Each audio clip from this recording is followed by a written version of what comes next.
Welcome to Badminton Unlimited, your weekly access to badminton and beyond. This week, we sit down with Malaysia's mixed doubles pair, Tan Kian Meng and Lai Peiqing, as they talk about the challenges of the tour and their budding partnership.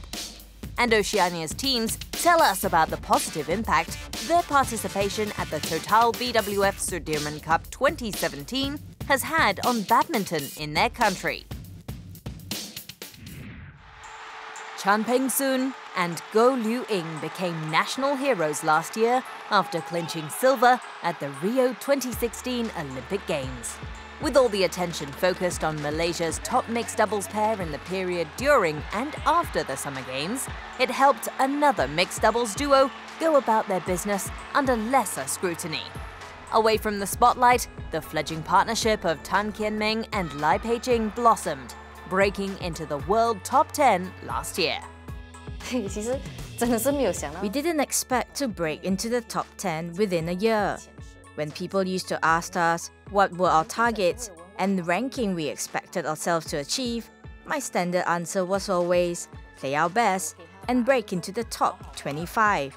I never expected us to be in the top 10 within a year. It was a breakthrough for us. Paired up in late 2015, 24-year-old Lai is the more experienced player, having played mixed doubles for over 5 years. 23-year-old Tan, on the other hand, played men's doubles before venturing into the mixed format. I started playing mixed doubles in 2015. Our technical director, Morten Frost, was the one who suggested it. In the beginning, I was hesitant, but after a few competitions, I began to focus more on mixed doubles. On court, Peiqing takes the lead. As I do not have much experience, I would seek her advice most of the time. If there is anything wrong with our game, I will discuss with her, and together, we work out a strategy. Within 2 months of their debut, the new partnership started to produce impressive results. In the 2016 season-opening Grand Prix Gold Tournament, Tan and Lai finished runners-up at the Victor Far East Malaysia Masters, having defeated higher-ranked pairs, including teammates Chan Peng-soon and Goh Liu-ying, on the way to their first final. The result was an affirmation of the promise in their partnership. That competition boosted our confidence. I didn't expect us to achieve such a good result so soon. I actually gave us 1 year to get used to each other's style of play and to understand each other better on court. I thought all these take time. So the result was unexpected. I was very happy as it showed that there's a good future in our partnership. I too didn't expect us to progress to a Grand Prix Gold final in such a short time. It not only gave me confidence in our partnership, but it also confirmed my decision to remain in mixed doubles, because I wasn't sure if I should play in mixed or concentrate on men's doubles. So after that result, I was very certain that I would remain in mixed doubles. Having experimented with several partners over the years, Lai has had her fair share of frustration. And in Tan, she has finally found the right player to make the progress she has craved in international badminton. I was not getting any younger, and time was not on my side to continue combining with different players and trying out new partnerships. In my time as a mixed doubles player, I've changed a few partners. For example, when Goh Liu-ying was injured, I partnered with Chan Peng-soon. I did learn a lot during that period. Honestly, at that time, when Kian Meng and I paired up, I thought that if the partnership with him did not work out, I was prepared to give up badminton and move on to something else. Lai, though, very quickly shelved the idea of hanging up her racket as the partnership went from strength to strength. They earned their maiden title in Vietnam before grabbing their first Grand Prix Gold triumph in Thailand. By the close of 2016, the Malaysian duo rose to 9th in the world rankings. And they kept going, kicking off 2017 with another Grand Prix Gold crown at the Malaysian Masters. Tan and Lai were starting to get noticed, and the Malaysians showed they meant business after causing one of the biggest upsets at the OUE Singapore Open. In the last 8, the pair snatched victory from Denmark's Joachim Fischer-Nielsen and Christina Pedersen to reach their first World Super Series semi-finals. We did our homework before the match. We didn't really have any advantage over them. And since we were the underdogs, there were no expectations or pressure on us. When we won the match, we were very happy. It was the first time we had defeated a pair ranked in the top 5. That was a real breakthrough for us.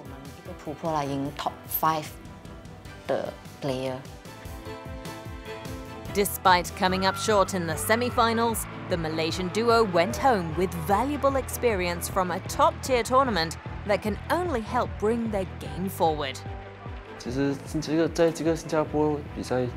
Playing in the Singapore Open boosted our confidence, as in our previous World Super Series tournament, the Malaysia Open, we crashed out in the first round. Before we arrived in Singapore, we didn't have much confidence, so we only focused on playing our best, and winning was not our priority. So I think the most important thing I achieved at the Singapore Open was getting back our confidence. With Olympic medalist Goh Liu Ying sidelined due to injury, the rise of Tan and Lai could not have come at a more crucial time for Malaysia. Our approach at each tournament is to take it match by match, and performing well will naturally reflect on our rankings. We just aim to do our best for each match. Now, as the top-ranked Malaysian pair, they'll lead the charge in mixed doubles for their nation. And Malaysian fans will hope that Tan Kian Meng and Lai Peiting continue to break new ground in their journey to the top. Time to test your badminton knowledge. In this week's trivia, we want you to tell us, what is the record for the longest ever competitive badminton match? We'll give you the answer after the break.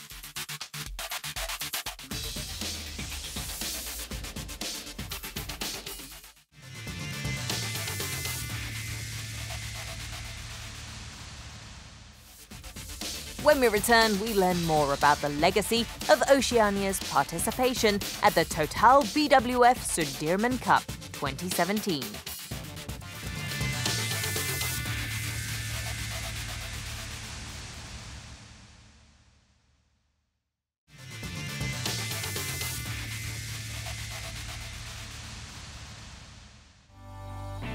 With digital innovations, shuttle time is now more fun, engaging and accessible than ever. So get connected to BWF's Badminton Schools program.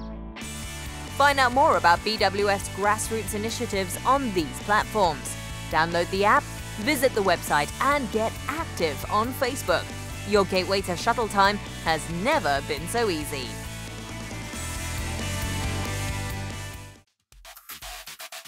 Before the break, we asked you, what is the record for the longest ever competitive badminton match? The answer is 2 hours, 41 minutes. That staggering statistic was recorded at the 2016 Badminton Asia Championships. Japan's Kurumi Yonao and Naoko Fukuman squared off against Gracia Poli and Nitya Krishinda Maheswari of Indonesia in an epic semi-final. The Japanese pair needed to win to keep their Rio Olympic qualification hopes alive. Down a game, their steely will and determination saw them force the match to a decider.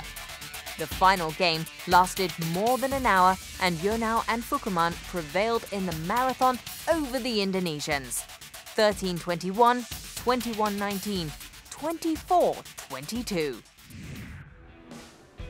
For the first time since its inception in 1989, the World Mixed Team Championships was played outside of Asia or Europe. The Total BWF Sudirman Cup 2017 was held in Gold Coast, Australia, and this marked several other firsts as well. Most significantly, countries from the South Pacific region like Fiji, New Caledonia, Guam and Tahiti got to make their maiden appearance in a major international tournament. In the last 2 years, they've been preparing for this. They've been working very hard, the grassroots, everybody is like very excited. So, from a development point of view, you can't get a better platform for Oceania region. Oceania does not really have that broad of a base of spectators for badminton. So by being here, I think it raises the awareness of the sport and brings it more prestige to know that there is such an event for badminton. And so hopefully it will incite more interest in the sport, and then they will come in and join and play. I think it's something great because we have never been in a World Championship. The fact that the Sudirman Cup takes place in Gold Coast allows us to travel here and participate, because it would have been too expensive to go. While these member associations face numerous challenges in developing badminton, their participation at the Sudirman Cup is expected to go a long way in overcoming some of those obstacles. They didn't take a lot of convincing. They wanted to be here. We didn't have to convince them. They wanted to play on the world stage here in Oceania. We just had to make it possible financially. That's their biggest barrier. And then we assisted them with some of the organisational details. Even though the cost was high and our players really are not that competitive, we decided to come because we wanted to support our region. It's hosted here and we're excited to be here. And so we've been making plans ever since. The players also had to get ready to play on one of the biggest stages the sport has to offer. It turned out to be one of their most memorable experiences. Well, for most of our team, this is the first international tournament, and what a tournament to be your first, the Sudirman Cup. So it's international exposure at the highest level. So anything I guess we do from here won't seem as big and daunting. Perception's always like, we're not good enough. So trying to tell them that no, these events are for everybody and that's how you develop badminton. I guess that was probably one of our biggest challenges as well, but now that they are here, they will be back. Because they are loving it, they're absorbing it, loving it. Aside from putting their best foot forward on court and showing their potential to audiences around the world, the players also got to experience a premier tournament for the first time. And with such high-level contests come international stars. Competing alongside some of the best in the world seemed to have the same effect on all the shuttlers from Oceania. There's no word I thank for us. Just Lindan behind me, Axelsen behind me. I mean, just amazing for Tahiti to be here. We are very proud, very happy, and I think it will be a huge experience for us and for the team, of course, for the players. And they will go back with a lot of star in the eyes, I think. For us, it's important as Oceania to come to the world stage to be able to see the difference or what level, the things that we need to do to improve to become competitive. And if we're not here and we're not seeing the levels of competition, then we're basically left in the dark as to where we should be. We're watching highlights, and it's different to watch something on screen and to actually be in the atmosphere. It changes you, it motivates you to actually be better and to try and do better, to see the players in action themselves, to see how they do the practices, the warm-up sessions before that, the training that they do on court. It's different sometimes from the way we prepare. For many, this was the experience of a lifetime. Rubbing shoulders with their idols, watching the best of the badminton action up close, and being part of the high-profile event offered plenty of encouragement to keep their passion going. But we're hoping after this tournament, a lot of players will see what type of competition there are out there and what type of levels that they could get to, and they'll push themselves to get more training. Biggest thing is we want these teams to go back to their country. We want these players to go and share their experience with the juniors that are coming through. Encourage them, hopefully give them something to work towards. And we want the juniors in. Next step, we're hoping to get a few of these countries through to the World Junior Champs in Indonesia and just keep progressing and pushing those limits of where they're going and getting new experiences. Having successfully pulled off one of the biggest events on the BWF calendar, Australia and Oceania have opened up the floor for future tournaments in the region. And having checked off participation from their bucket list, countries like Fiji, New Caledonia, Tahiti and Guam will be looking to up their level of competition.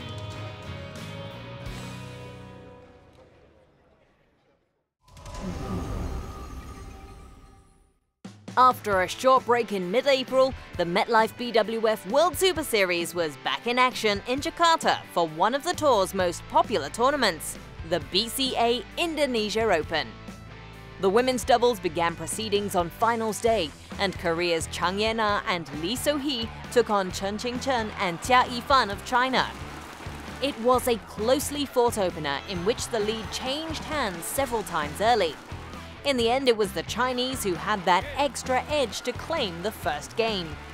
The Koreans responded well in the second, snatching an early lead and held on to force the match to a decider.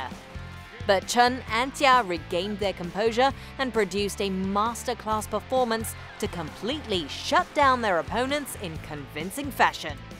21-19, 15-21, 21-10, the final score, the young duo clinching their maiden Indonesia Open title. In the men's singles final, Japan's Kazumasa Sakai faced Kidambi Srikanth of India. It was a match to savor, with the Japanese player coming through from the qualifying rounds.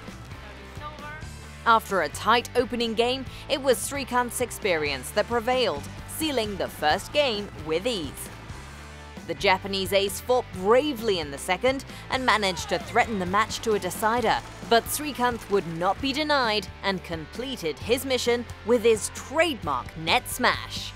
21-11, 21-19 the final result, and Srikanth captured his first Super Series crown since winning on home turf in Delhi in 2015. In the women's singles final, it was an East Asian affair, as Sayaka Sato of Japan squared up against the number 3 seed Sung Ji-hyun of Korea.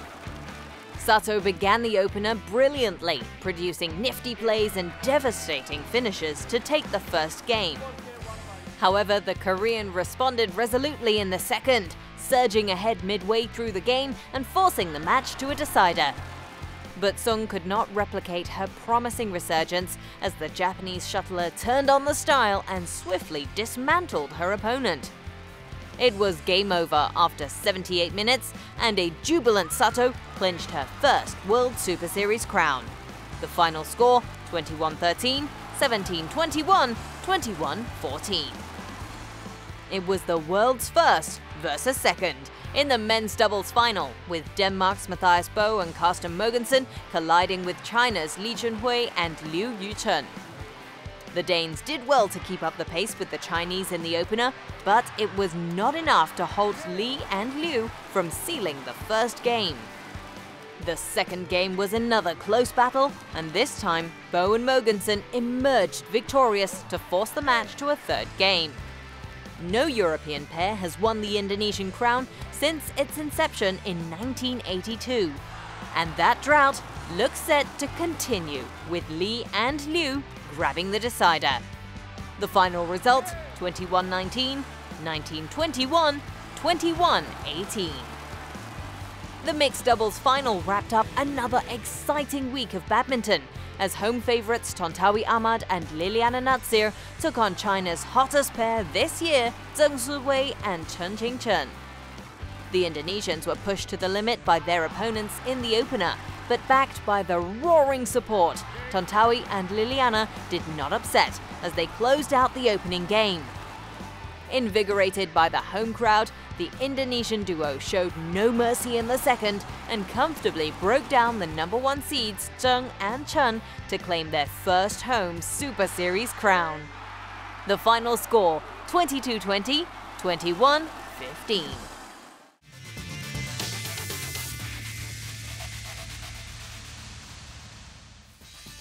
After the break, we speak to the president of Badminton Association of Thailand about hosting the Total BWF Thomas and Uber Cup finals in Bangkok next year.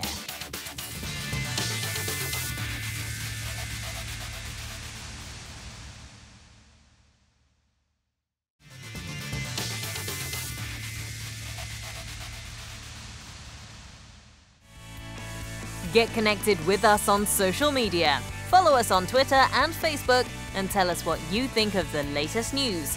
Or perhaps you just want to leave an encouraging post for your favorite player on Facebook. If you've got any comments or photos, share them with us on these social media platforms.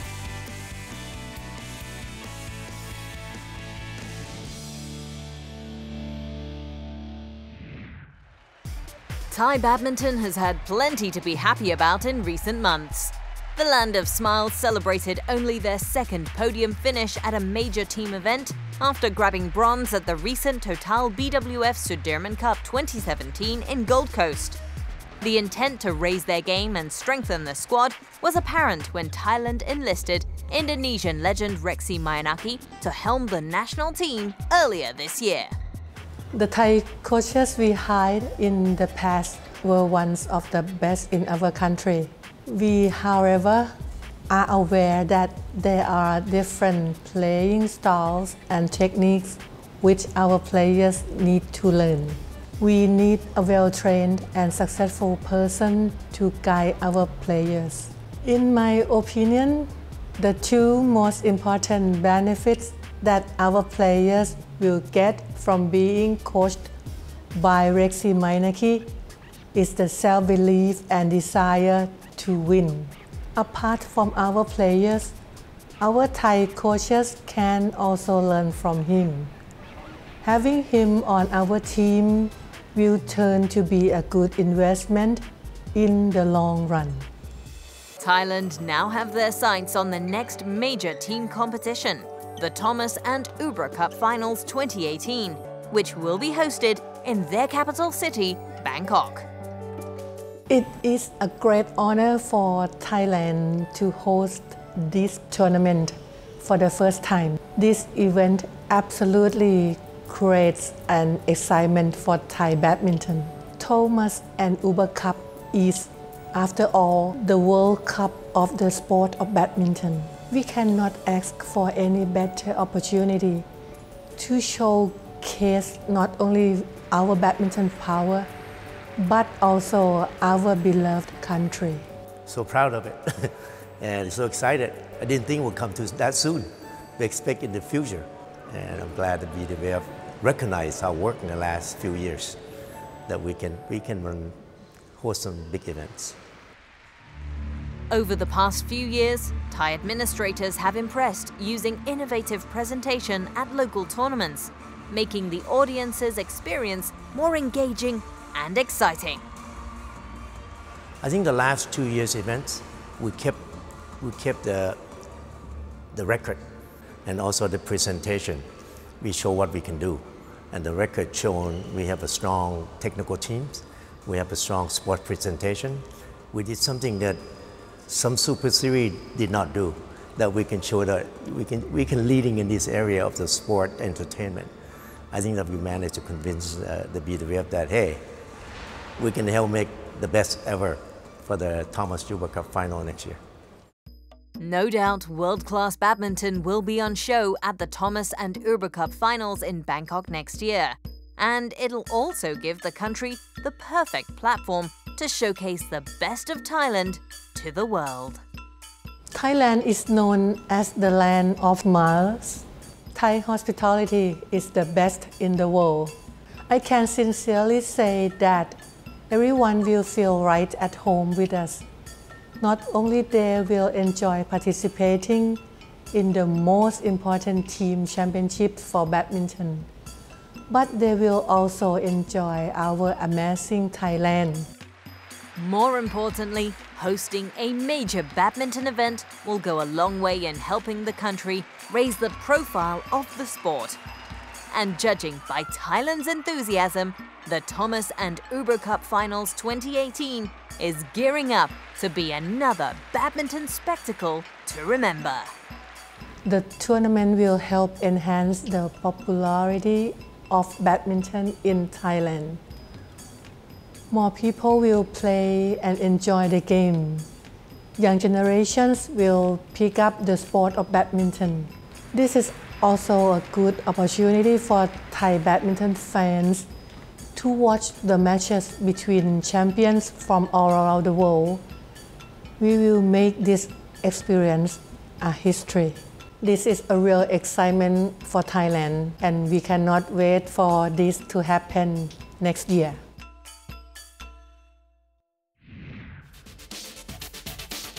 Let's take a look at the tournaments coming up in the next few weeks in our Badminton Unlimited calendar.